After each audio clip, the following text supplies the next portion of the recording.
This trip to New Mexico takes place in the first half of October, starts on Monday, October 2nd. I'll be driving from Los Angeles, California to Albuquerque, New Mexico, about 800 miles total. While I was driving north on I-17 from Phoenix, I stopped to get some gas just south of Flagstaff and saw this giant Kachina doll. Farther down the road, I exited the I-40 at the town of Winslow, Arizona. Why Winslow, you ask? Because the Eagles song, Taking It Easy. The words of this song put this town on the map.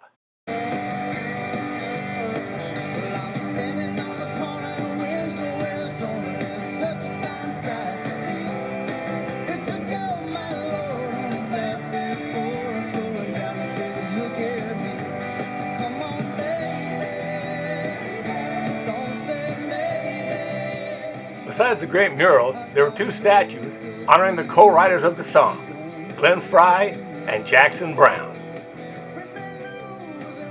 Across the street was this great giant guitar. Anyone care to jam with me?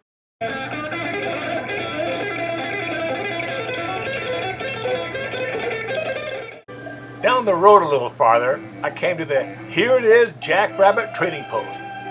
Exit 269 off the I-40 near Joseph, Arizona. The brightly painted trading post is a great spot to stop and stretch your legs and see what they have to offer inside. But the main reason I stopped was to ride the giant, wild, untamed jackrabbit. Easy, buddy, easy, buddy.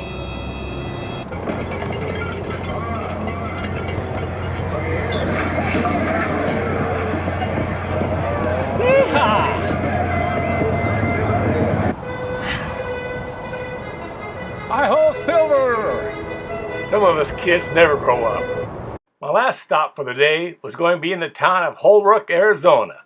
Notice the dinosaur to the left? The town's crazy about him. Holbrook is a cool little town. If you have time, check out the Rainbow Rock Shop in town. You'll be greeted by several dinosaurs standing out front. Inside, you can rock shop to your heart's content. Trust me, they have more petrified wood there than you can shake a brontosaurus's tail at.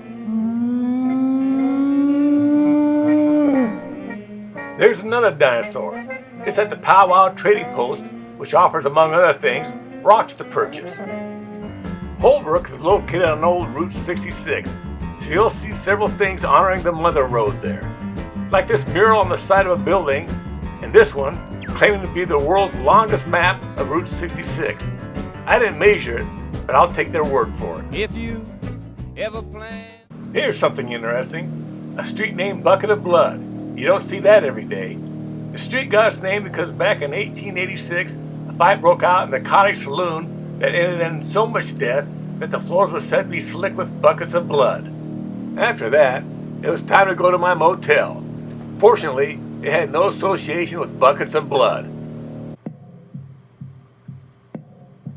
What it did have, though, was nostalgia.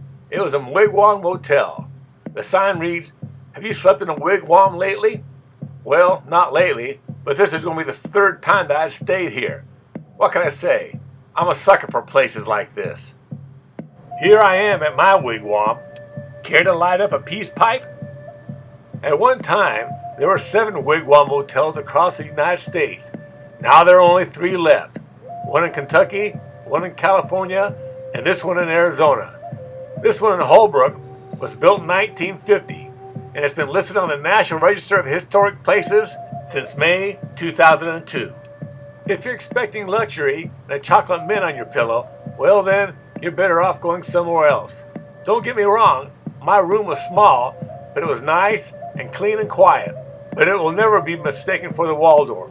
There's satellite TV and air conditioner, but no telephone. You stay in a place like this for its history and nostalgia.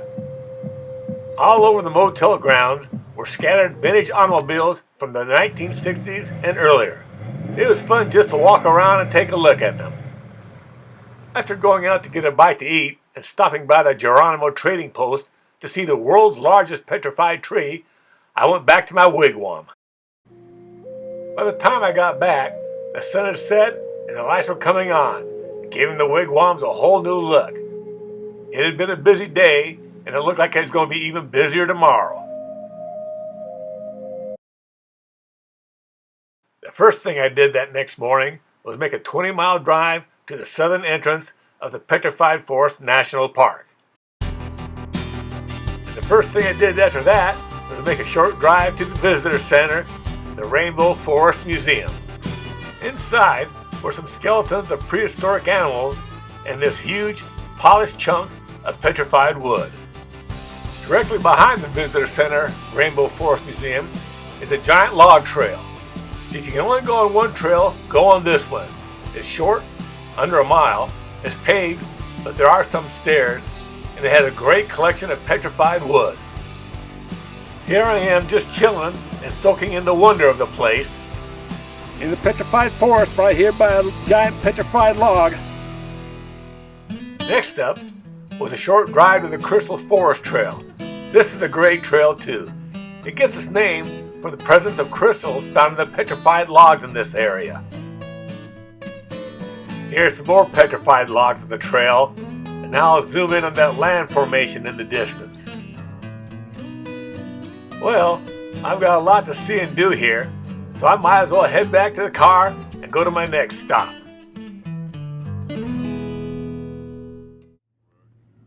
My last hike in the Petrified Forest was the Blue Mesa Trail. I've said it before, and I'm going to say it again. This is a must-do trail. It's a beautiful 1-mile lollipop trail that drops down a steep canyon and allows you to walk into the otherworldly badlands and petrified wood of the area called the Blue Mesa. I'm down at the bottom of the canyon and trail now. Being down here in this surreal landscape, I have to remind myself that I'm on Earth and not some far-off distant planet. Okay, I've came to a junction in the trail. Let's see, I can either go that way or I can go that way. Let me see. I think I better go that way.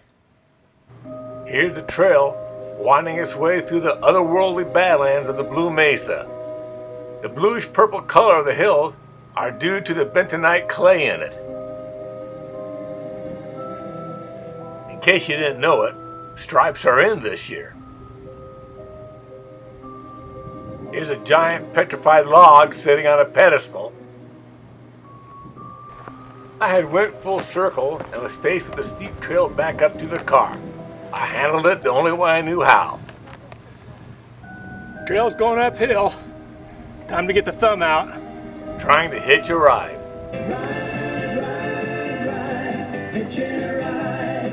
Next up was about a 72-mile drive to my final destination for the day, Gallup, New Mexico. Well, even though it's a weekday, I think I'm making pretty good time right now.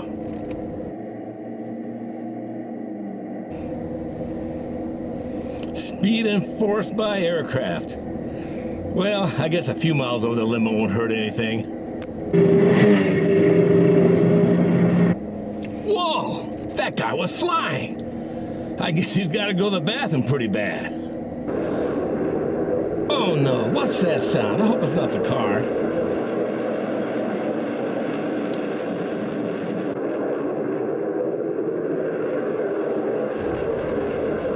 What in the Sam hell?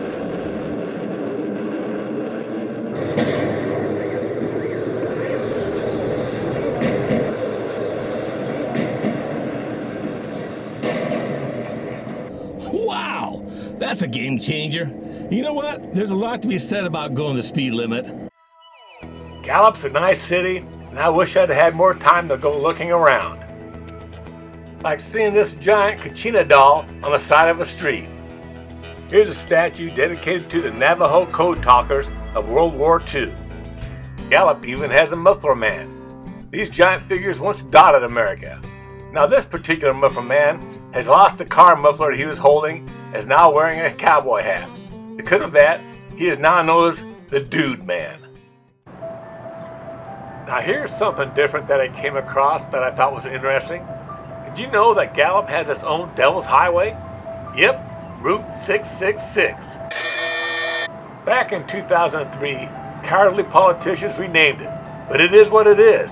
And you know what? When I was there, things did seem just a little bit warmer in that area.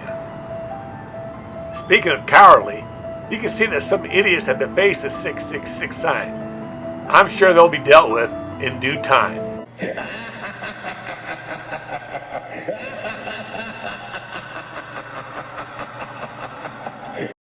My last stop for the day would be at the Rancho Hotel.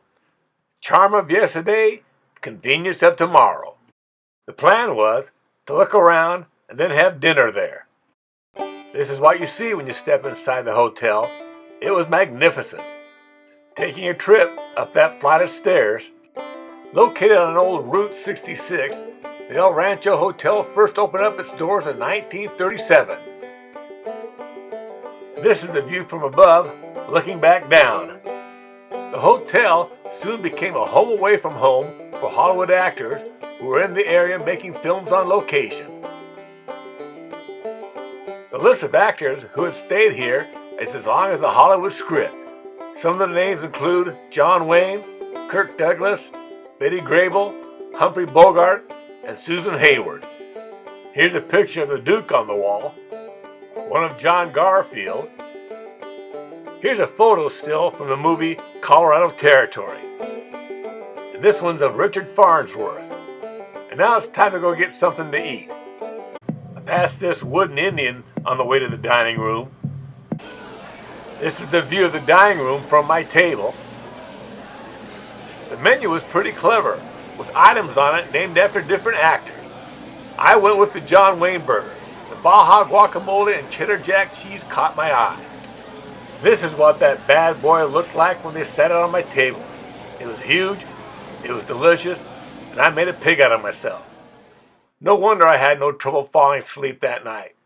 Good thing, too. Tomorrow would be a busy day. I'd be going to Albuquerque, or I'd be going to the famous balloon festival and going on my own Breaking Bad tour. But that will be in the next video.